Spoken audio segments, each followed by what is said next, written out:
Saya hanya ingin memberikan sinyal kepada dunia usaha bahwa roda pemerintahan berjalan seperti biasa. Kalau 2-3 minggu yang lalu saya masih naik kuda karena dinamika politik yang memanas, saya kira sekarang ini kita harus balik lagi. Fokus, konsentrasi pada persoalan-persoalan yang akan menjadi target kita semuanya. Kenapa kita harus optimis? Yang pertama yang berkaitan dengan tax amnesty, yang jelas sangat berhasil dan agak ketutup dalam 2-3 minggu belakangan ini. Sebetulnya pada pertengahan bulan November ini saya sudah akan memulai lagi untuk sosialisasi pada babak periode yang kedua. Karena apa? Dari angka-angka yang kita lihat, terutama repatriasi ini masih mempunyai peluang yang sangat besar. Sekali lagi bahwa tax amnesty, kita sudah menjadi program tax amnesty yang paling sukses dalam sejarah dunia. Datanya ada. Yang kedua yang berkaitan dengan cadangan devisa Bank Indonesia. Bisa kita lihat, melonjak dari kira-kira 100 di awal tahun, kemudian sudah sekarang menjadi 115. Ini sebuah lonjakan yang cukup tajam dan antara lain berkat arus uang masuk, capital inflow, karena tax amnesty. Ini menunjukkan keseriusan kita akan reformasi, menunjukkan orientasi praktis kita untuk hal-hal yang langsung kena sasaran, langsung ke isu-isu praktis bagi pelaku dunia usaha, pelaku usaha. Seperti misalnya hal yang berkaitan dengan upah minimum, hal yang berkaitan dengan pusat logistik berikat yang banyak orang nggak tahu, tapi ini akan terus kita kejar untuk memperlancar penyimpanan bahan baku. Jangan sampai penyimpanan bahan baku justru di Malaysia, justru di Singapura, enggak, stop, semuanya harus kita tarik ke tempat yang lebih dekat dengan produksi. Kemudian yang berkaitan dengan harga gas, saya sudah diberi angka-angka oleh Menko, oleh Menteri, misalnya mendorong agar yang namanya penurunan harga gas itu betul-betul terjadi pada akhir tahun ini. Saya sudah sampaikan kepada para menteri. Saya nggak tahu caranya, tetapi saya lihat di negara yang lain bisa 4, bisa 5, bisa 6 harganya. Kenapa kita masih 9, masih 12, masih 11, masih 10? Kalau mereka bisa, kita juga harus bisa. Perintah saya hanya itu. Kalau perintah sulit-sulit itu malah nanti membingungkan. Perintahnya di sana bisa, di sini juga harus bisa, itu aja. Kemudian hal yang berkaitan dengan terobosan, karena masalah pasar ini sangat penting sekali untuk negosiasi perjanjian perdagangan dengan Uni Eropa, Comprehensive Economic Partnership Agreement (CEPA), dengan Australia, CEPA Indonesia Australia, juga terus saya kejar agar betul-betul ini terbuka, kita bisa produk kita bisa masuk ke pasar-pasar yang tadi saya sebut. Tetapi saya juga mengingatkan kepada semua menteri, meskipun permintaan, demand, perdagangan untuk ekspor baru menurun, tetapi masih banyak sekali sebetulnya negara-negara yang bisa dijadikan tujuan utama bagi ekspor kita yang berpuluh-puluh tahun tidak pernah kita lirik, terutama negara-negara yang memiliki penduduk lebih dari 70-80 juta. Ini penting sekali di situ. Dan justru produk-produk yang bisa masuk ke sana adalah produk-produk UMKM kita. Makin banyak negara yang kita garap, akan semakin aman ekonomi kita. Itulah pentingnya intelijen ekonomi. Yang ini terus timnya saya siapkan agar kita ngerti betul. Kalau masuk ke sebuah negara itu produk apa yang bisa kita bawa ke sana dan kompetitif dengan produk-produk, bersaing dengan produk-produk yang lain dari negara yang lain. Kemudian juga flekti yang berkaitan dengan produk-produk kayu. Ini juga penting sekali karena Indonesia adalah negara yang pertama yang memiliki itu dan diakui. Artinya produk yang berbasis kayu kemana-mana nggak usah dicek sekarang udah. Ini sangat memudahkan negara lain belum punya, kita sudah memiliki flekti license. Sebab itu konsentrasi Kementerian Perindustrian untuk mendorong agar produk-produk yang berbasis kayu itu betul-betul dilakukan. Masa kita kalah dengan Vietnam, seperempatnya Vietnam.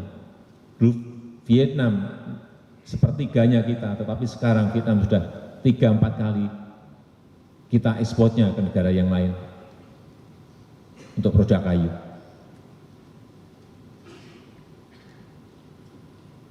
Pasti ada sebuah kesalahan, kekeliruan kita dalam mendesain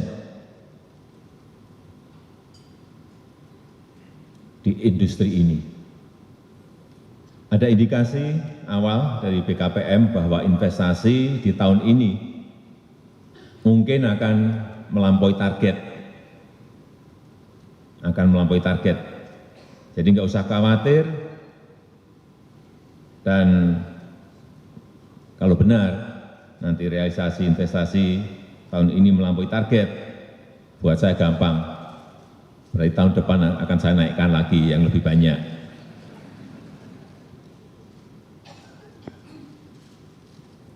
Ini memberikan optimisme hal-hal seperti ini. Jangan kita ini sering gede-gedein, membesar-besarkan sesuatu yang menyebabkan kita pesimis. Entah kita pengamat, entah ekonom, entah media, enggak.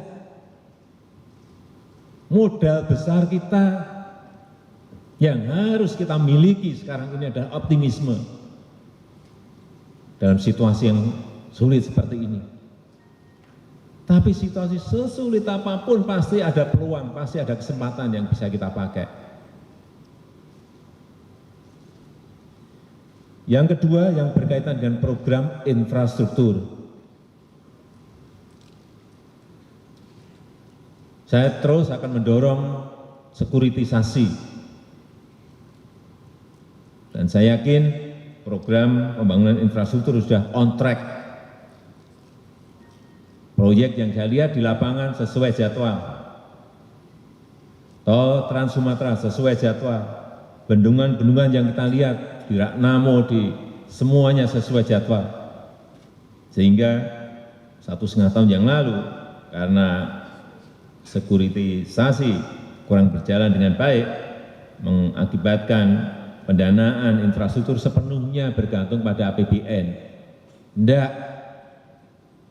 Sekali lagi aset yang sudah jadi dan menghasilkan cash flow yang stabil, jual untuk membangun di tempat yang lain, yang lebih panjang lagi. 2-3 kali lipat dari ongkos konstruksi yang tadi dilakukan di jalan yang pertama tadi. BUMN harus jual, ambil untung, kemudian uangnya dipakai untuk membangun yang baru lagi. Sekuritisasi ini lebih atraktif lagi. BUMN yang melepas aset juga tetap masih bisa menjadi pemilik. Tetap menjadi pemilik. Karena sekuritisasi aset berarti asetnya ditaruh dalam satu wadah seperti reksadana yang kemudian dijual unitnya ke investor, bukan sahamnya. Kemudian yang ketiga yang berkaitan dengan infrastruktur pendukung. Ini tidak pernah dibicarakan. Dalam 2 tahun ini kita selalu berbicara masalah infrastruktur. Tapi infrastruktur pendukungnya tidak pernah kita bicarakan. Sekarang kita harus lebih banyak bicara mengenai infrastruktur pendukung atau supporting infrastructure. Karena infrastruktur pendukung ini investasinya lebih kecil dari infrastruktur utama. Sehingga ini bisa mendorong UKM-UKM kita untuk masuk ke investasi infrastruktur pendukung. Yang keempat yang berkaitan dengan pariwisata. Produknya diperbaiki, infrastrukturnya betul-betul konsentrasi ke sana. Begitu ini jadi, saya lihat sekarang sudah mulai marketingnya, pemasarannya. Bapak Ibu nanti sudah lihat sekarang bisnis yang ada di Paris, yang ada di Singapura, kemudian di Detroit, yang ada di BKI, Times Square, semuanya sudah tanyakan semua. Untuk apa? Produksi wisata.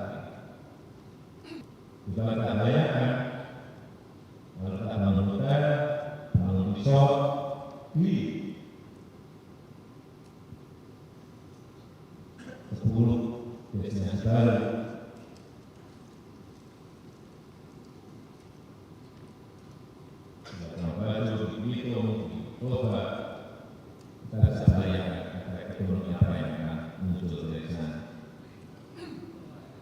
Hati-hati, terutama yang berkaitan dengan Menteri LH dan Menteri BPN. Ini spekulasi tanah sudah masuk, lalu disampaikan di sini juga. Ini yang tidak harus dijaga jangan sampai justru bukan investor yang masuk, tapi spekulan tanah yang masuk. Sehingga yang akan membangun menjadi kesulitan. Kemudian yang kelima mengenai makro regional yang juga sangat mendukung. Di Asia Timur saya kira demografi yang semakin lanjut usia, misalnya di Jepang, di Korea, di Taiwan, bahkan di Tiongkok, tapi mereka memiliki daya beli yang tinggi.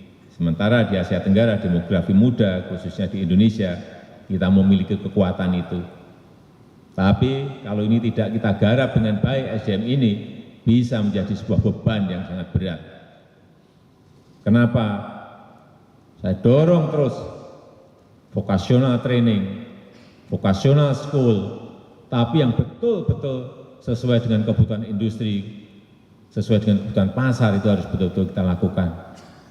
SMK kita sudah memiliki banyak sekali, hampir 60% sekarang ini SMK kita. Tapi keluarannya ini yang harus kita garap secara detail dan baik.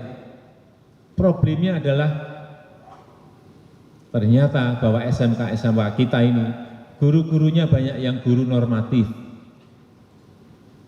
Guru normatif ya guru kimia, guru fisika, guru PMP, guru. Padahal yang dibutuhkan di SMK adalah apa? Guru-guru yang memiliki skill, guru-guru yang memiliki keterampilan untuk membimbing anak didiknya, murid-muridnya, misalnya masalah welding, las, misalnya merakit mesin, misalnya mengassemble komponen-komponen otomotif, misalnya membuat jendela, membuat pintu, yang dibutuhkan sebetulnya di situ. Itu yang saya lihat di Jerman, di Korea Selatan, di Jepang. Mereka bisa maju memang karena vocational training dan vocational school. Nggak ada yang lain yang saya lihat. Inilah yang selalu saya sampaikan, bekerja itu betul-betul detail. Jangan sampai diberi angka bahwa SMK kita udah jumlahnya keluarannya sudah banyak. Tapi kok nggak bisa terserap oleh pasar, pasti ada masalahnya. Ya masalahnya di situ. Dan yang terakhir, mengenai perkembangan global dengan terpilihnya Presiden terpilih Donald Trump. Begitu Donald Trump terpilih, langsung muncul wacana bahwa dia mau melakukan dua hal. Meluncurkan program pengembangan infrastruktur besar-besaran. Yang kedua, meluncurkan program tax amnesty. Saya kadang-kadang berpikir, membangun infrastruktur besar-besaran, tax amnesty, kok sepertinya niru-niru kita.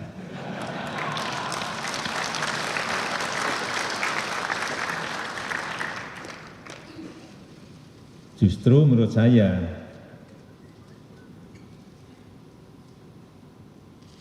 kalau ekonomi di Amerika meningkat dan kuat, disitulah sebetulnya peluang kita untuk masuk. Karena kita memiliki ekspor kita ke sana kurang lebih 11% dari total ekspor yang ada. Bisa kita tingkatkan. Sekali lagi inilah yang harus kita garap. Inilah yang harus kita manfaatkan. Terima kasih. Wassalamualaikum warahmatullahi wabarakatuh. Penyerahan buku ini adalah sebagai ungkapan terima kasih atas kehadiran Presiden Republik Indonesia pada acara Kompas 100 CEO Forum. Kita berikan tepuk tangan.